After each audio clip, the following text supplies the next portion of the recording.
Good morning to you. Happy Thursday. That was crazy what we saw yesterday. There was some sort of court order preventing that as well. So it'll be really interesting to see what the fallout from that was. I saw a tweet yesterday, someone saying they were so traumatized by that event coming down the R21 that they're not going to use that highway again for a while. It was really, really dramatic. Just having a look at our system here. Traffic lights are off on the N1 going into Cape Town at the elevated freeway. So just a heads up, it's going to be heavy there.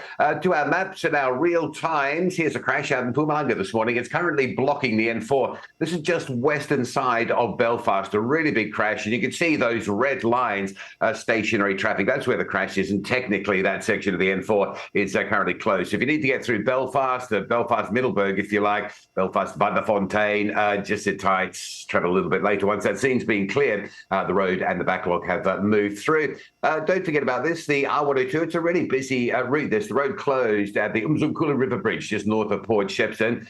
So if you're moving from the northern part of that down into Port Shepstone or vice versa, you've got to take some alternative routes, and the little insert there just shows you the backlog of traffic on those alternatives looping around that closure. Now, we're on the cusp of a long weekend, and I need to remind you about this, not only a long weekend, but any day at all, make sure you check before you travel Durban through to Pietermaritzburg for breakdowns in the roadworks at Cliffdale. They happen numerous times a day, and you get this traffic that just becomes stationary, 30 minutes to 50-minute delays without warning. And the back end of the long weekend, when all of those holiday makers come out of Durban, that could be a real problem if you get a breakdown during that time. And here's a little treat. We normally do this on a Friday, but because tomorrow's a public holiday, we'll show you today. It's pretty good news. It's a little snapshot of where we are pretty much mid-month in the projected movement in the price of fuel. This isn't set in stone, as we say. It's just a guide as we go through one month into the next. And this is how it's shaping up for April. At this stage, it looks like a fairly decent drop, both petrol